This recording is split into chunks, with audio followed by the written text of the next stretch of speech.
اعوذ باللہ من الشیطان الرجیم بسم اللہ الرحمن الرحیم اللہم صلی علی محمد وعلی آل محمد کما صلیت علی ابراہیم وعلی آل ابراہیم انک حمید مجید اللہم بارک علی محمد وعلی آل محمد کما بارکت علی ابراہیم وعلی آل ابراہیم انک حمید مجید رب اشرح لی صدری ویسر لی امری واحلل عقدۃ من لسانی یفقہوا قولی ربنا زدنا علما یا مقلب القلوب ثبت قلبی علی دینک آمین۔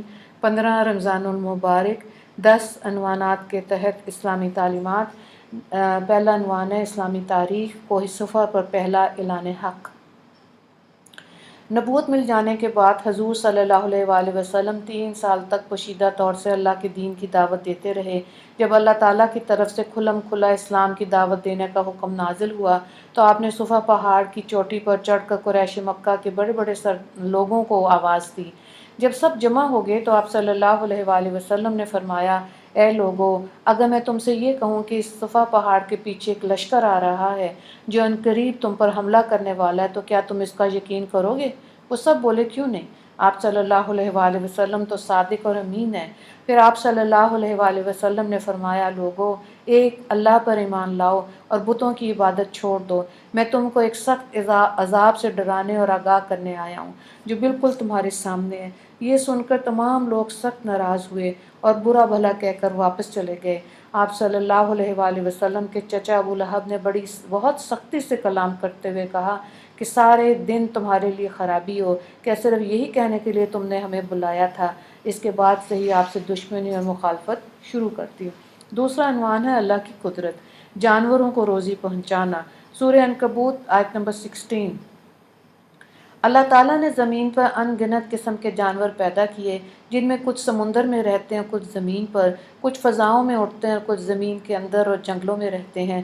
غرض یہ کہ اللہ کی مخلوق بے شمار ہے، لیکن یہ جانور نہ تو کھانے پینے کی چیزوں کو استعمال کر کے رکھتے ہیں اور نہ ہی اپنے پیٹھ پر لاد کر چلتے ہیں، بلکہ صبح کو خالی پیٹ اللہ کی زمین پر روزی کی تلاش میں نکلتے ہیں اور شام کو پیٹ بھر کر واپس آ جاتے ہیں۔ غور کیجئے، ان ہزاروں قسم کے جانوروں کے لیے روزانہ روزی کا انتظام کون کرتا ہے؟ قرآن میں ہے، اور کتنے ہی جانور ایسے ہیں جو اپنی روزی اٹھائی نہیں پھرتے، بلکہ اللہ ہی ان کو اور تم کو روزی دیتا ہے۔ عنوان نمبر 3، ایک فرض کے بارے میں، روزے کا کفارہ ادا کرنا۔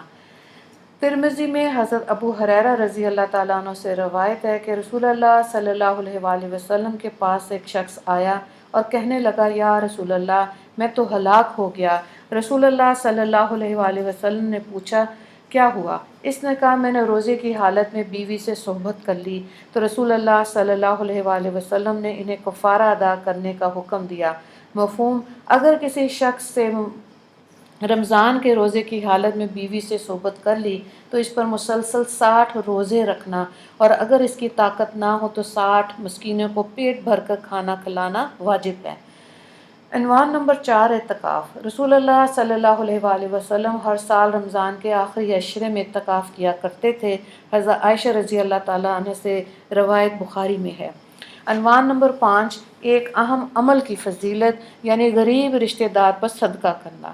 مستدرک کی حدیث ہے، حضرت سلیمان بن عامر رضی اللہ تعالیٰ عنہ سے روایت ہے کہ رسول اللہ صلی اللہ علیہ وآلہ وسلم نے فرمایا، کسی غریب کو دینے پر صرف صدقے کا ثواب ملتا ہے، لیکن غریب رشتہ دار کو دینے پر دوہرا اجر ملتا ہے، ایک صدقے کا، دوسرا صلہ رحمی کا۔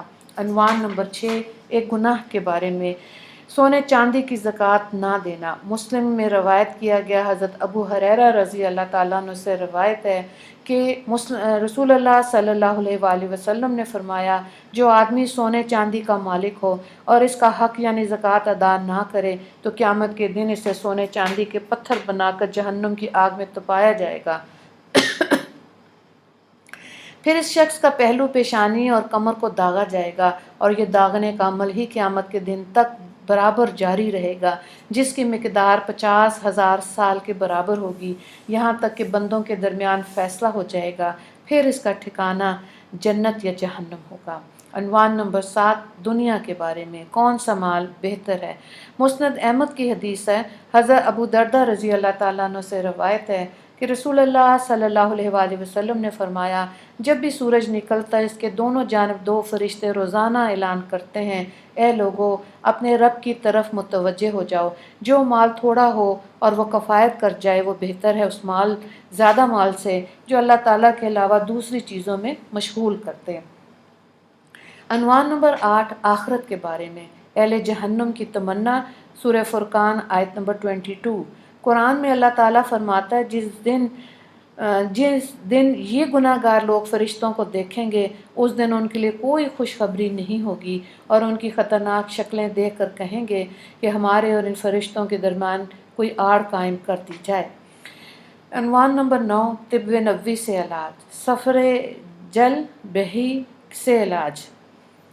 ابن ماجہ میں روایت کیا گیا، حضرت طلحہ رضی اللہ تعالیٰ عنہ سے روایت ہے کہ آپ صلی اللہ علیہ وآلہ وسلم نے فرمایا، سفر جل یعنی بہی کھایا کرو کیونکہ یہ دل کو راحت پہنچاتا ہے۔ عنوان نمبر 10، قرآن کی نصیحت۔ قرآن میں اللہ تعالیٰ فرماتا ہے، شیطان تو یہی چاہتا ہے کہ شراب اور جوئے کے ذریعے تمہارے درمیان دشمنی اور بغض ڈال دے اور تم کو اللہ کے ذکر اور نماز ادا کرنے سے روک دے، تو کیا اب بھی تم ان باتوں سے باز نہیں آؤ گے؟ سورہ مائدہ آیت نمبر 91۔ مفہوم کیا ہے کہ شراب اور جوا اتنی بری چیزیں ہیں کہ اس سے آپس میں دشمنی پیدا ہو جاتی ہے اور آدمی ہر نیک کام کرنے سے رک جاتا ہے، لہٰذا ان سے بچنا نہایت ضروری ہے۔ وآخر دعوانا ان الحمد للہ رب العالمین۔ اللہم اغفر للمسلمین والمسلمات والمؤمنین والمؤمنات۔ السلام علیکم ورحمۃ اللہ وبرکاتہ۔